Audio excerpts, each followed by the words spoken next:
Yes? I do not think you are ready for further instruction. Each movement of our arts demands some time to use the art in battle, or to examine how it may be best used in battle.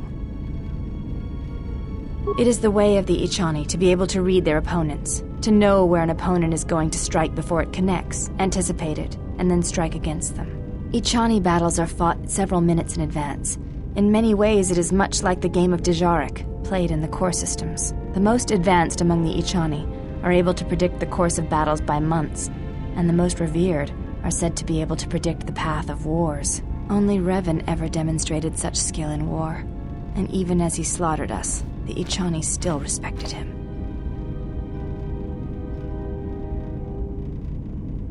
You are already doing it. If you do not know you are doing it, then training will make you a dangerous opponent indeed. Come, as we fight more, I will teach you. Do not think about predicting my movements. React instinctively. You are doing better. At first, I was afraid that your awareness of your own ability might ruin it, but that is not the case. You learn quickly. Perhaps it is your connection to the Force that allows such things, but I do not think so. Now you fight as an Ichani warrior fights, always in the future.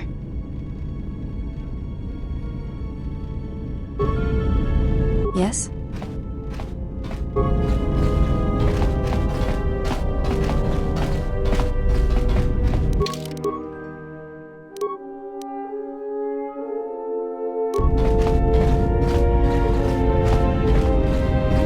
Yes? Have you come with questions?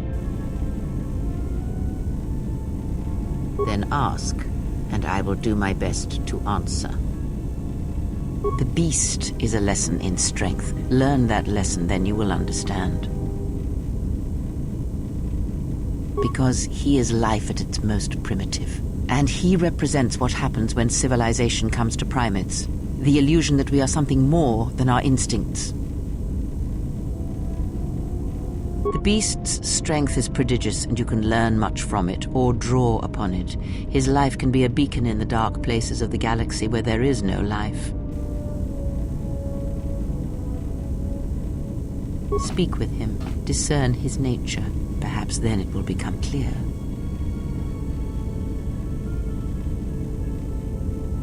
Ask, and I will answer. There are countless reasons, and I have neither the time nor the patience to list them all. No, she may have her uses.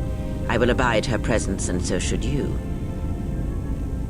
Because Atris is a threat, and as much as she would try to use us against you, so may we use her servants against her. Do not see every enemy as an enemy. See them instead as an ally, whether they realize it or not. This situation may yet work to our advantage.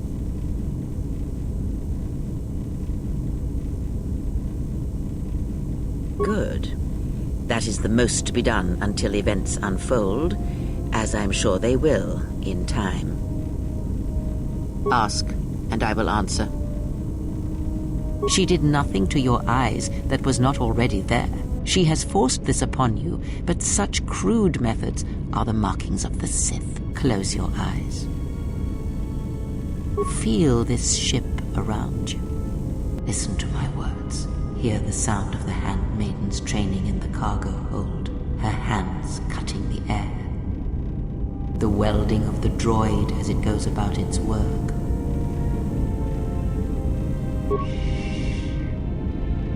Now, stretch out. Hear the rumble of hyperspace, the hum of the hyperdrive. Ignore distractions and focus on my voice. The breathing of the blinded one as she meditates in the dark. Now, listen deeper, past her breathing, and listen. As my feet walk from the ashes of KOTOR, I shall not fear, for in fear lies death, and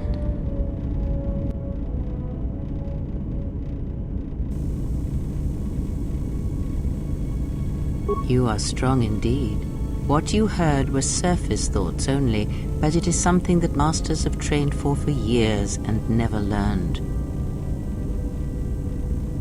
That is not the real question you should ask. Is such listening enough to perceive the world around you? It is not, because to listen to the thoughts of another is much like attempting to see the universe only with your eyes. It is equally limiting. Now leave me be. I must rest.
Yes,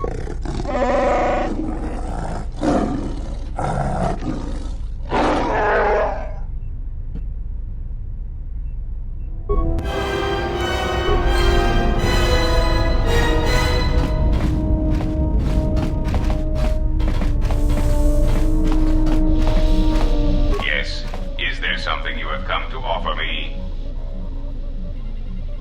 As anxious as I am to give away all my trade secrets, you will understand if I choose not to answer such questions.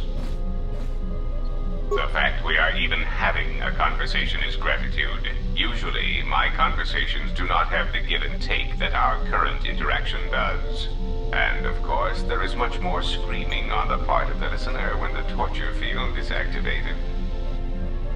I am willing to indulge some of your questions.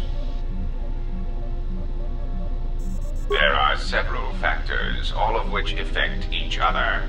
There is the stabilization of Dantooine, the preservation of the restoration efforts on Telos, the political resolution on Onderon, and the unification of a religious power base in the galaxy, either Jedi or Sith. The destruction of my yacht and of all my activities on Nar Shaddaa carry a cost that would take you several lifetimes to pay back. But perhaps the offer of credits will spur you to act quicker, more decisively. I am not unsympathetic to such greed. For every system you stabilize, I will reward you for your efforts.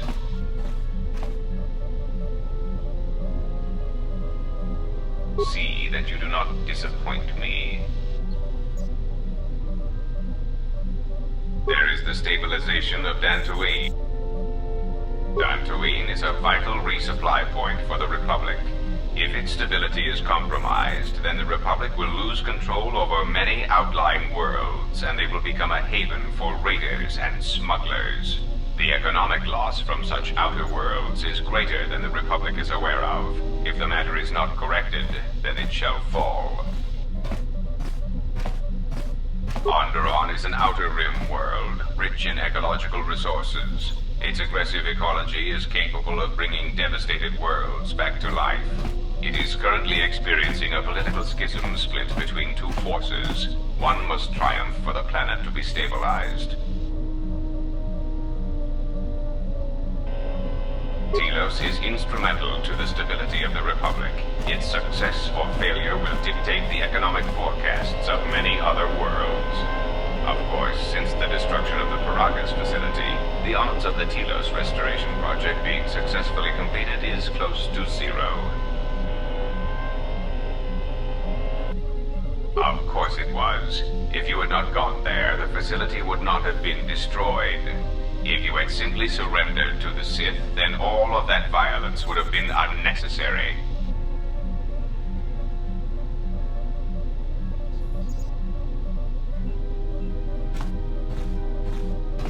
I hope you do not decide that the next thing that must be destroyed to stop the Sith is the galaxy itself.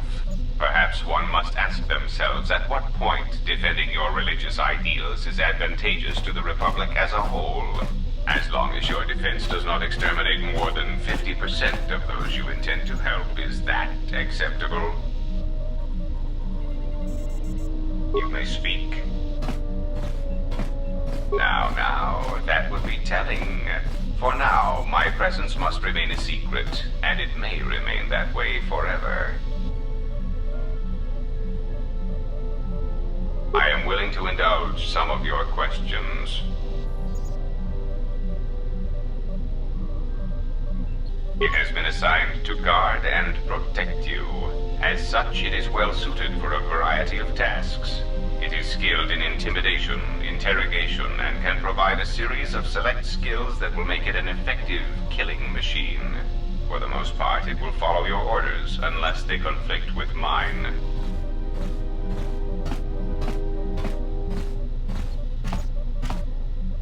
Then its proton core will detonate, turning this ship into space dust. There is no negotiation in this. I will not allow you to interfere with my operations and plans. This unit comes with a droid scrambler that you may use against mechanized opponents to randomize their defensive and offensive protocols. Use it, and it will cause droids to wage a civil war in their programming, and they will turn on their allies. Its power source is not limitless, but it is enough. In addition, this unit comes equipped with a portable cloaking generator. It will allow it to enter places undetected in reconnaissance mode. How droll. What an amusing Jedi specimen you are. You may speak. The assassin droids. I have encountered some, purchased the service of others. Why, I asked them to. To be honest, I believe that was always their intention, but it seems their directive was dormant for some time. If you mean produced, no, I do not. I do know that there are a surprising number scattered throughout the Republic fleet searching for you. What they will do now that you are found is easy to predict. Of course they are. They're droids with very specific protocols that, unless changed, will dictate their movements. Unless you shut them down at the source, they will be stalking you until you are captured or terminated. Why don't you ask their predecessor? That archaic, memory-impaired assassination droid will know more about his subsequent generations than I would. They are masquerading as protocol droids. I have discovered that when they are used in negotiations, they have a predictable pattern of sabotaging whatever peace treaties they are involved with.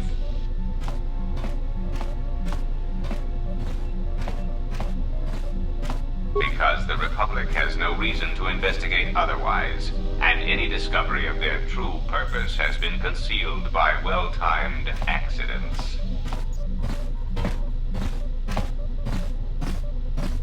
Because their behavior is predictable, of course. By monitoring their presence, I know which worlds will suffer civil wars, planetary conflicts, and Republic bombardment. I am willing to indulge some of your questions. A common misconception not supported by facts. Revan did not intend to destroy the Republic. He deliberately left the infrastructure of many planets intact, and many military production facilities. I believe that by whatever means he used to build his armada, he recognized that it was somehow a limited source, or that he was only willing to use it to a point. My prediction is that whatever production facility was being employed, it carried a price that Revan perceived as detrimental to the goals of the Sith. And that is why Revan left many military production facilities in the Republic intact. That is what occupies my calculations as well. I believe that Revan saw a war on another front that we did not, or saw the value in keeping a strong military force.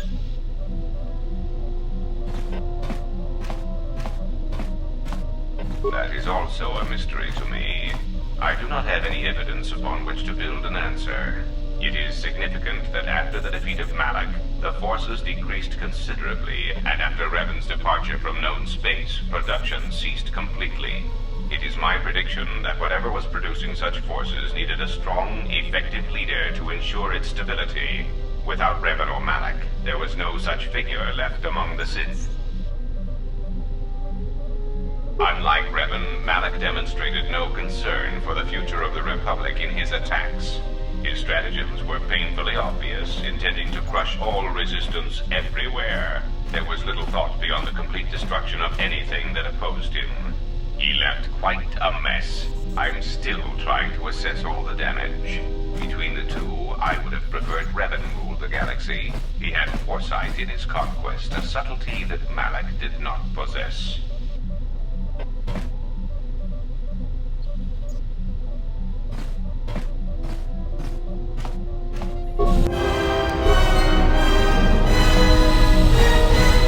Statement. Master, I must say it is a pleasure to be working side by side with you. Statement. Just when I believe my photoreceptors have recorded the last potential aspect of your cruelty to my memory core, you commit a new atrocity that leaves me analyzing its impact for days. You are like a delightful random cruelty generator, Master, poisoning all you touch with your presence. You are a testament to all organic meatbags everywhere.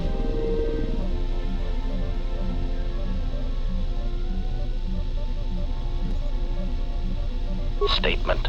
I have already learned a great deal, Master, and I am anxious to learn more of lying, betrayal, and new ways to harm innocence. Statement. You wish to conduct an interrogation? Very well, proceed.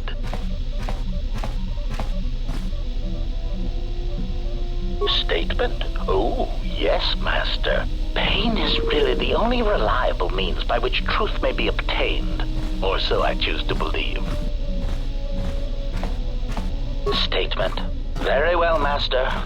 But if you wish to be brutal and vicious about it, know that I am trained for such things. Do your worst. Statement. Master, I am no behavior droid, but it is obvious to me that you have serious ethical problems that will need to be treated at some point. Very well. Ask your questions. If you feel the need to make it an interrogation, however, do not restrain yourself. I would be saddened if you held back. Statement. Yes. Them. Very well. What did you wish to know? Answer. Master, I do not know. The location of the factory churning out these copies eludes me, and I do not know where they would have obtained schematics of my design. They are built from my template. Of that I know for certain. Answer. Because of my self-preservation program, my behavior core recognizes these templates as still being me, despite their individuality. I could no more shoot them than I could shoot myself. It is a frustrating situation that has been looping through my behavior core for some time. Statement. Statement. Master, there are two reasons for this. One, the probability of them showing up around you is statistically high. If I travel with you, then my chances of encountering these clones is also high. The second reason is a little more complicated. You see, even though those clones are obviously cheap, artless imitations of me, well, they are still me. Answer. Somehow these droids are built from my schematics. This causes certain complications. Answer. Because of my self-preservation program, my behavior core recognizes these templates as still being me, despite their individuality. I could no more shoot them than I could shoot myself. It is a frustrating situation that has been looping through my behavior core for some time.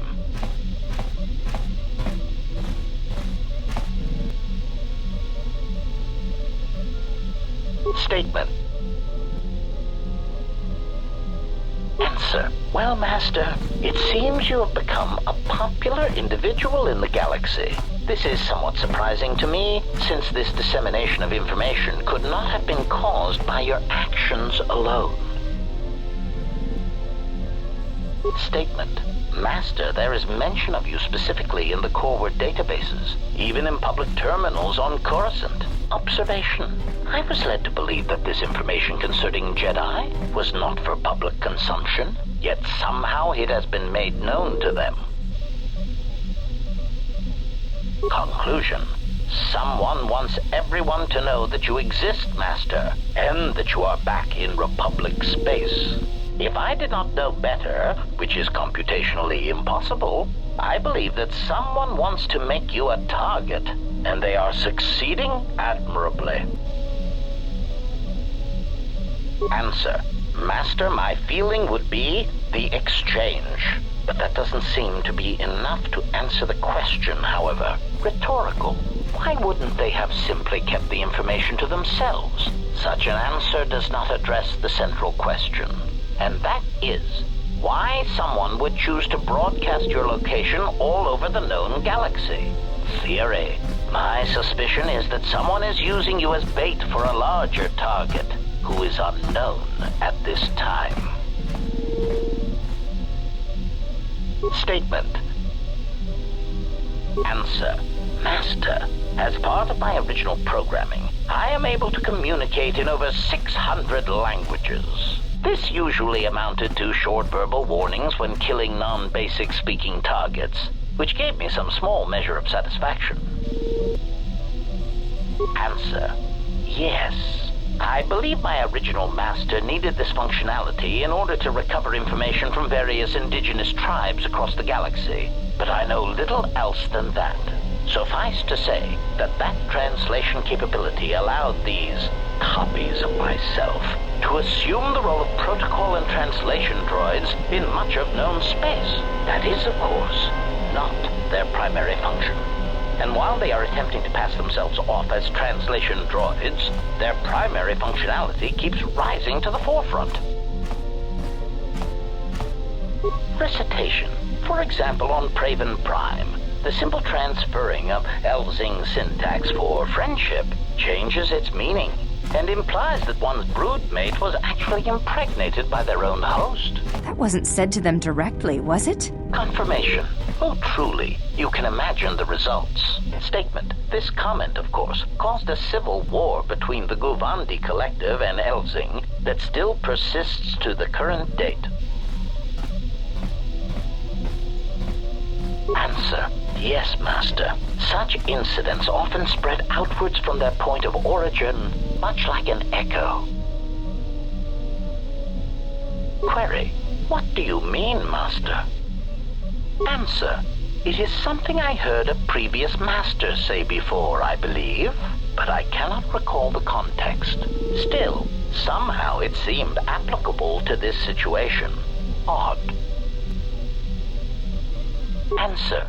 In the case of Praven Prime, the Civil War actually forced the Republic to back out of Guvandi's space and let their world fall from Republic control. As I understand it, that would be best.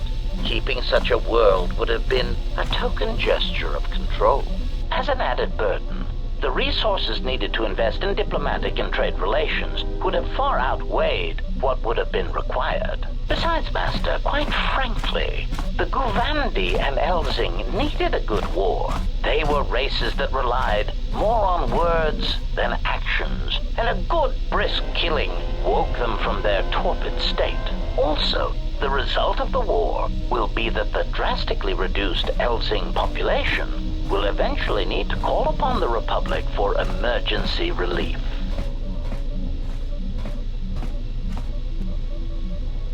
Answer. The Republic stands to gain. The Republic will be able to supply such emergency relief at a fraction of the cost to the now reduced population. Of course, such aid would only come 4 or 5 years after the war was started. One would have to be patient and let death and destruction run its course. Answer. Master, being a meatbag, your answer does not surprise me. You see, part of the reason an assassin droid is so effective is because it is a droid. Meatbags tend not to notice us. We are treated as furnishings.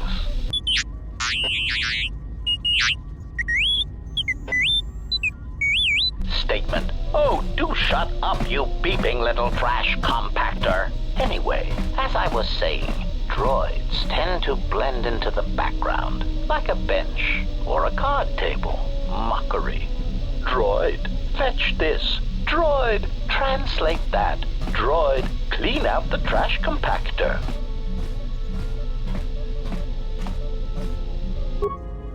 Part of the lullaby function comes when the furnishings pull out Tabana-powered rifles and point them at the owner's heads. My identity as an assassin droid was unknown for quite some time, even during the recent events when all that trouble occurred amongst the Jedi. I'm sure you've already heard more than enough about it, so I will spare you the details.